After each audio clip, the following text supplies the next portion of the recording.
Okay, hi guys. Good afternoon.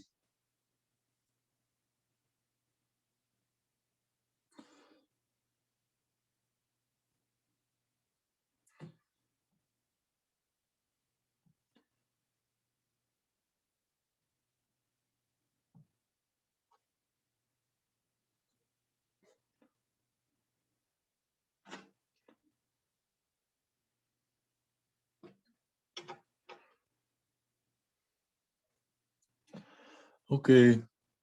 So today,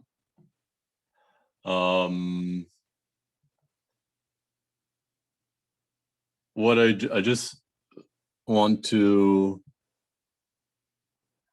remind you of the statement of the C Lap theorems, and then we'll do a few examples, like we'll try to apply the C Lap theorems. On Friday, we'll prove the rest of them. So we've proved the first C Lap theorem, and we'll prove the second and third one on Friday. So that is the plan there. Okay. So let me remind you what the C Lap theorems state.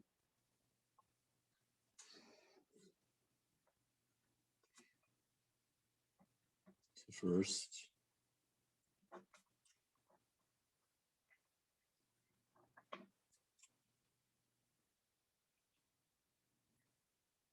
Okay.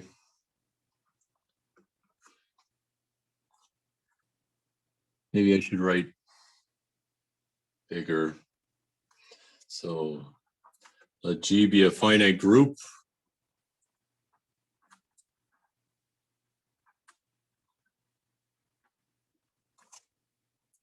of order n, and we're going to write n as p to the k times m, or GCD of p and m equals 1. Or in other words, p does not divide m. Is what that means. Okay. Then G has a C law of P subgroup. And let me just remind you what that means. It just means G has a subgroup of order P to the K. There exists a subgroup of G, and the order of H is P to the K. Okay, that's all the first theorem states, and we actually proved that last Friday. Okay. Now, the second theorem tells us how the C law of P subgroups all relate to each other. Okay, G is a finite group of order n equals P to the K times m still. And so let G be a finite group.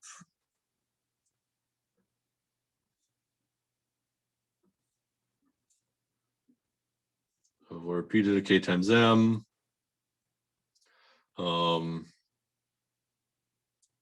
Then let P and Q be any two C law P subgroups.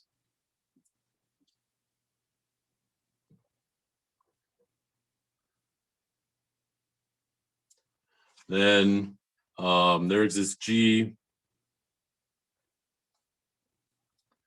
such that Q is just GP G inverse. Okay.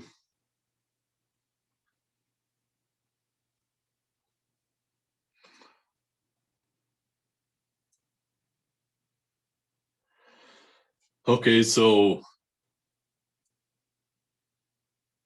just to give you some context, just to remind you,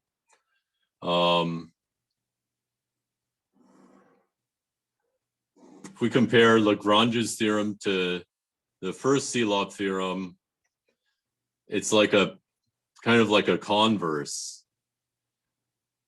Okay, so Lagrange's theorem says that a subgroup of G, the order of a subgroup of G has to divide the order of G. And now we're saying that G has subgroups of some certain order. Okay. It doesn't have subgroups of every possible order dividing the order of G, but these powers of primes, it does have subgroups of that order. Okay. And now for C Lap, the second C Lap theorem, we know that if H is just G inverse, then the order of H equals the order of, of H prime. Okay. So if H and H prime are two subgroups of G and one is conjugate to the other, they have the same order.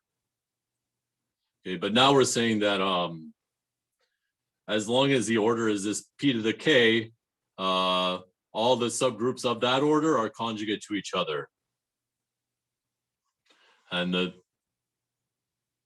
third C Lap theorem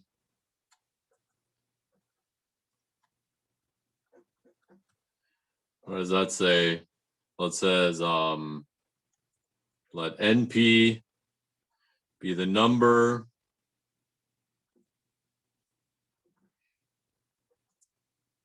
of C Lap P subgroups of G.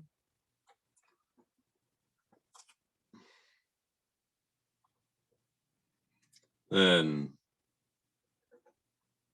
NP is congruent to 1 mod P. And 2, NP is a divisor. NP divides M. Or remember, M is like the other factor in the order of G.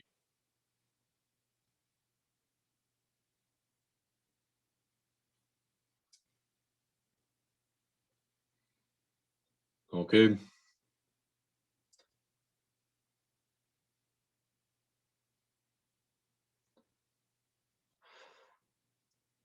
Okay, so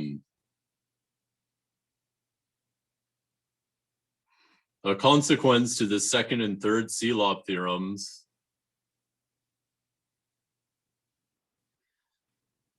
is that if NP equals 1, or I guess this is just a consequence to the second C Lap theorem. If NP equals 1, then the C Lap P subgroup of G is a normal subgroup. So let's see why that is.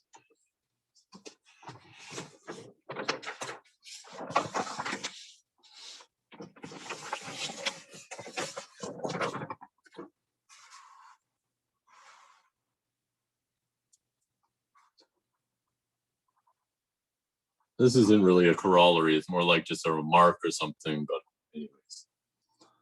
So if NP equals 1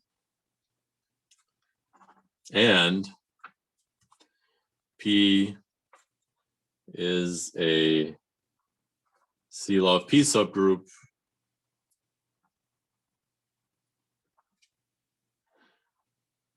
then P is a normal subgroup of G.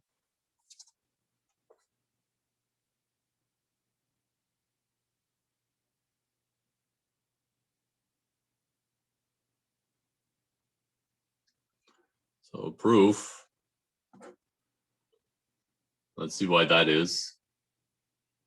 Okay. So let G be in G. Then if we look at GP, G inverse, this is a subgroup of G with the same order as P.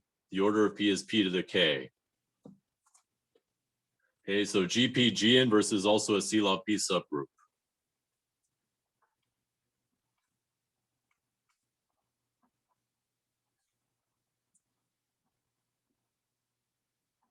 Okay, but our hypothesis states that there's only one C Lap P subgroup.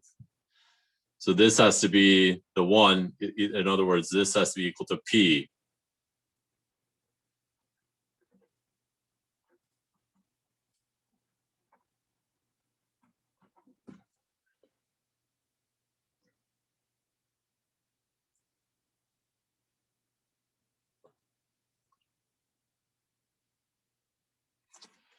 Okay.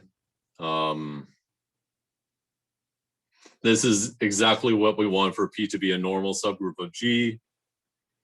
So GPG inverse equals P for all G.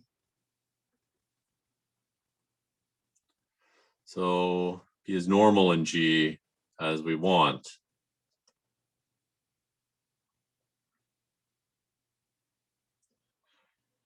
Okay, so our goal for understanding groups with not too many elements would be to try and figure out what is NP for the different value for the different primes dividing the order of G.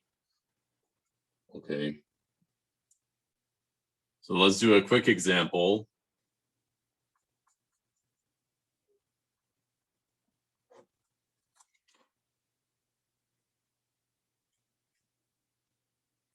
Okay. Let the order of G be 15. Let's prove that G has a proper non-trivial normal subgroup.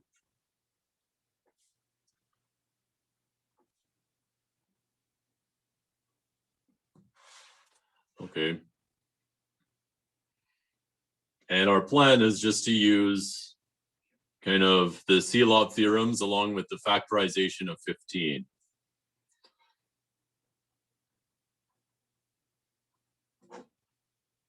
So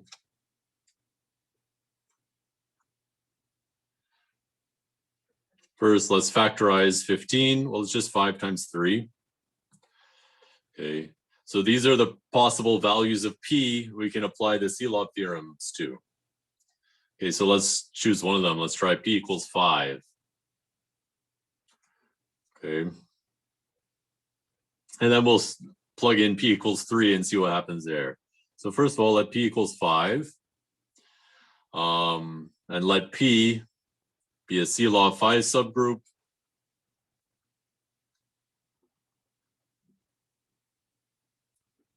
Okay. Now, NP from the C log theorems, NP is congruent to 1 mod 5 and 2. NP is a divisor of, well, like what happens when you take away the 5 from 15, you get 3. So NP is a divisor of 3.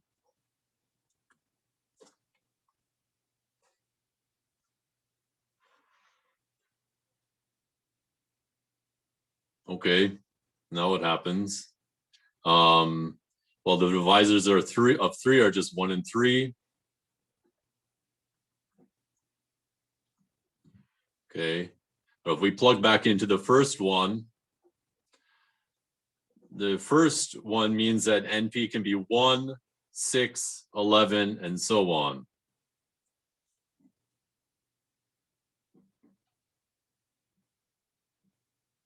Like that. Okay, both of them need to be satisfied. So we see that that's the only possibility for N. Oh, sorry, this is not NP. P is 5, so this is N5, N5. All the P's are just 5s. Okay, so N5 has to be 1. Okay, so now if you ever write down a group of order 15, immediately we can say that there's a subgroup, there's a normal subgroup of order 5 in it. Okay, so P has order 5, it's normal in G. Okay, so right now we know for sure P is normal in G.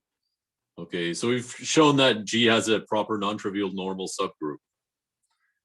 Okay, let's try it just for practice. Let's try P equals 3 now. See what happens.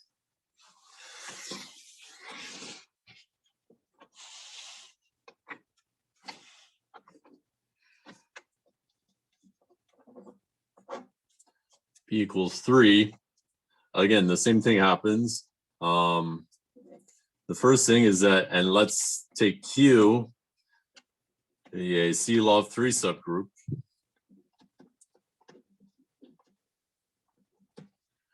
Okay, so it tells us that N3 is congruent to 1 mod 3. And 2, N3 is a divisor of 5.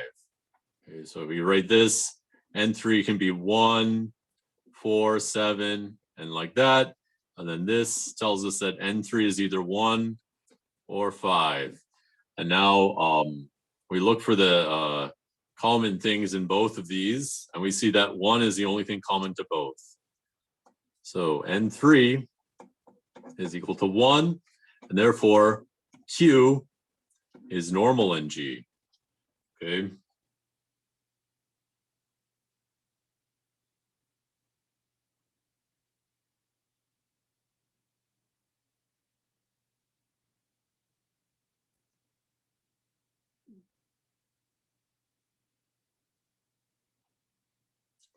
And what we can say now is that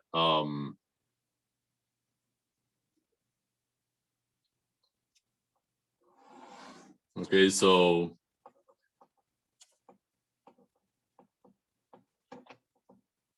this information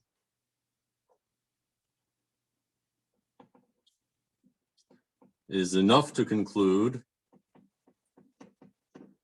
the following. First of all, P is a subgroup of order 5. So P is isomorphic to the cyclic group of order 5.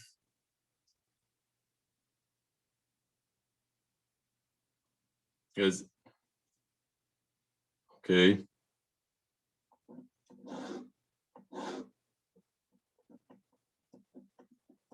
Because any group with a prime number of elements is cyclic.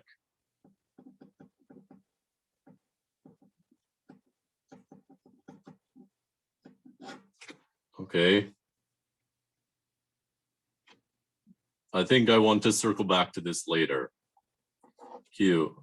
For the same reason, Q has 3 elements, so Q is isomorphic to the cyclic group with 3 elements. For the same reason.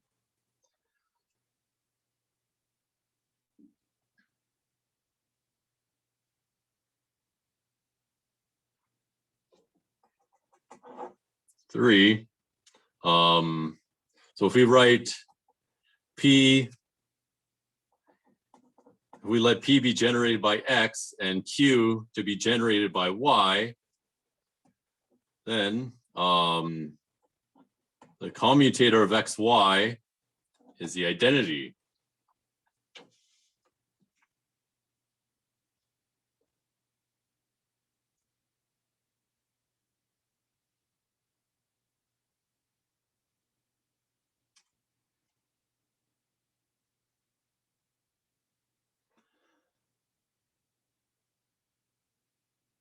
Okay.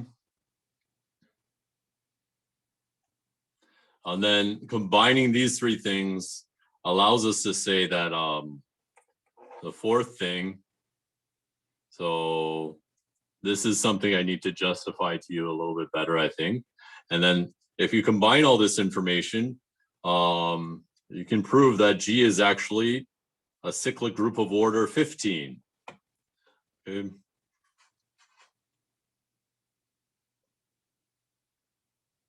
Okay, and all of this we can deduce just from basically arithmetic and group theory.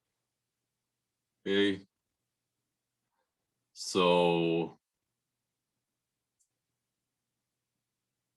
that's what makes these C Lap theorems so powerful, is that you can say a lot just from knowing, just from arithmetic rather than some complicated, argument. Okay. So,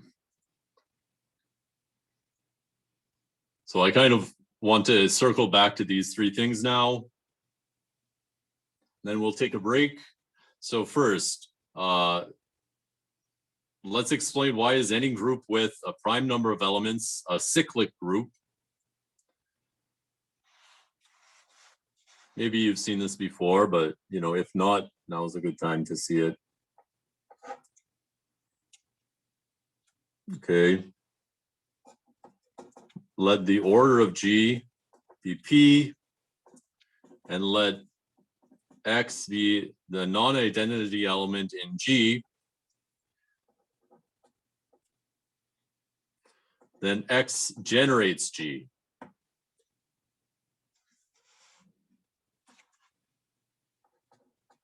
Oh, the proof.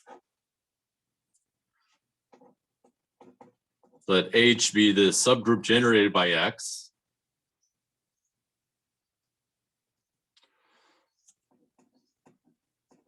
Now, X is not equal to the identity, so the order of H is greater than or equal to 2. It's not 1. Because X is in the subgroup generated by X, and so is the identity elements also in the subgroup generated by X. Okay. But now Lagrange's theorem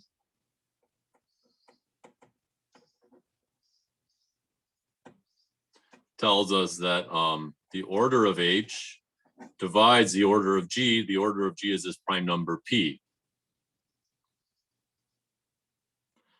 Now P is prime, so its only non-trivial divisor is P. In particular, H is a non-trivial divisor, so H has to be equal to P. H equals P since P is prime. And the number of elements of H is greater than or equal to 2. Well, that means H and G have the same number of elements, and H is contained in G, so H equals G. So therefore, you can say that H equals G since H is a subset of G, and they have the same number of elements, which is a finite number.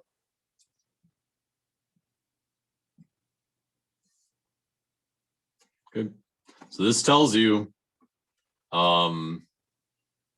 automatically what all the groups of order 3, 5, 7, 11, etc. are. There is only one, and it's a cyclic group. Okay. And now that knowledge plus arithmetic plus these second and third points tell you that the only group of order 15 is also a cyclic group. Okay, so let me try and justify to you this and this.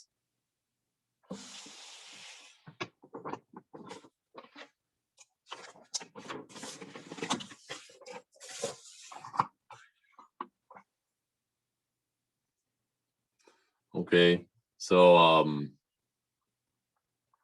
we know that P is generated by some X and Q is generated by some Y.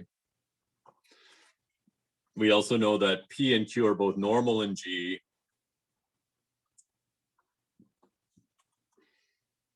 Okay, and now let I need another, so let Z be the commutator of X and Y, which is just another, so it's just X, Y, X inverse times Y inverse. Now we can rewrite this as X, Y, X inverse times Y inverse. This is in Q, since Y is in Q and Q is normal in G. And this is also in Q, so this is in Q.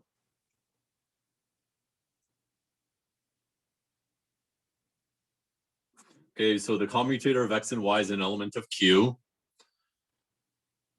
But also, the commutator of X and Y is also an element of P, because we can write it as X times Y, X inverse, Y inverse. This is an element of P since P is normal. This is an element of P. So something in P times something in P is also in P. Okay, so Z is in P. Now Z is therefore in P intersect Q. P intersect Q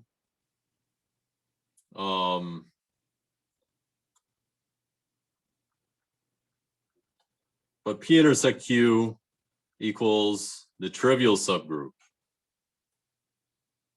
Why? Well, it's a subgroup of P, which has order 5, and it's a subgroup of Q, which has order 3. So its order must divide 5 and also divide 3. The only possibility is for it to have order 1. So you can just say by Lagrange's theorem.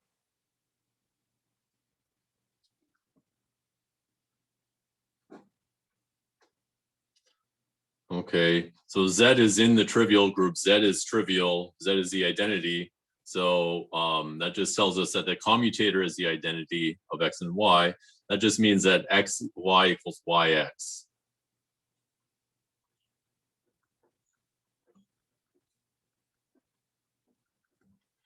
Okay.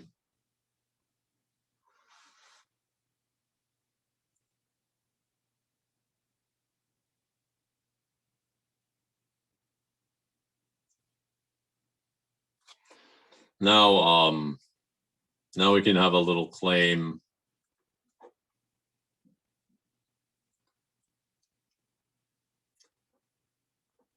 Let's take A to just be X times Y.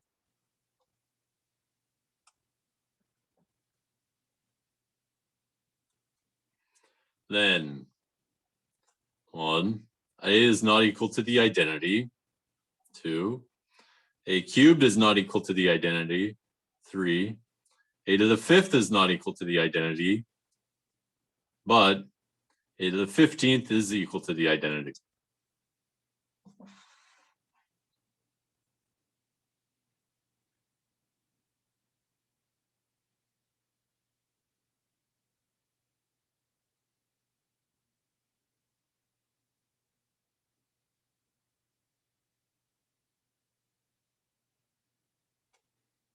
Okay, and so let's see why that's true. Well, first of all, we have to realize that the order of X generates a cyclic group of order 5, so its order is 5, and the order of Y is 3. Okay, that's one thing to notice. And let's just figure out what are the power, like, let's compute these things. Okay. These are the possible orders of any element of a group of order 15. Either it has, you have either the order is 1, 3, 5, or 15. Those are all the divisors of 15. Okay.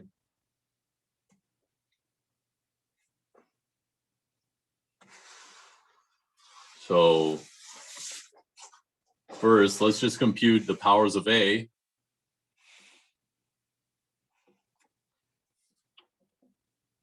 A is just xy. A squared is xy. But yx equals xy. So this is really just x times xy times y, just x squared, y squared.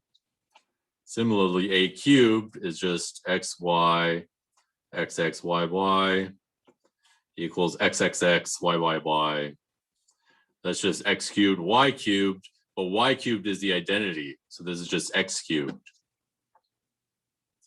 And the order of X is 5, so X cubed is not trivial. So this is not equal to the identity. If XY was equal to the identities, then this X would be Y inverse. So they both have the same order, but they have, one has order 5, one has order 3, so that's not possible. Okay. Oh yeah, so you could say, like, if X is equal to Y inverse, that would tell you that P equals Q, which is a contradiction. Okay.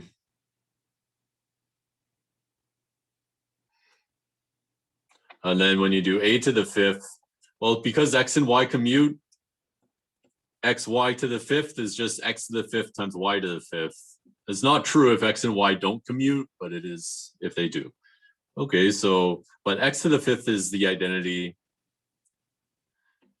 And Y to the 5th is just Y squared, because Y cubed equals 0. So you get Y squared. And Y squared is not the identity because you know, the order of y is 3, not 2. Okay, so far a is not the identity, a cubed is not the identity, a to the 5th is not the identity, but the only other possibility for the order is 15. If you could look at a to the 15th power, you get x to the 15th, y to the 15th. X to the 15th is just x to the 5th cubed, and y to the 15th is just y cubed to the 5th power. That's just e cubed times e to the 5th. That's just e. Okay, so this tells you that the order of a is 15. This tells you that the subgroup generated by a has 15 elements. And this tells you that G is generated by A. And that is all from the C Lap theorems only.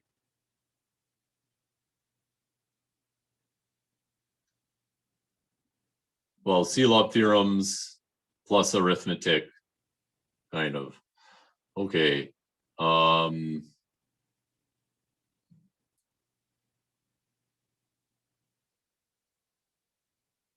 So let's just take a break now for 5 minutes, and then we'll do another example. Well, a more complicated one. Okay, so I'll end the meeting now and restart everything. So, okay. Yep. Thanks for your patience.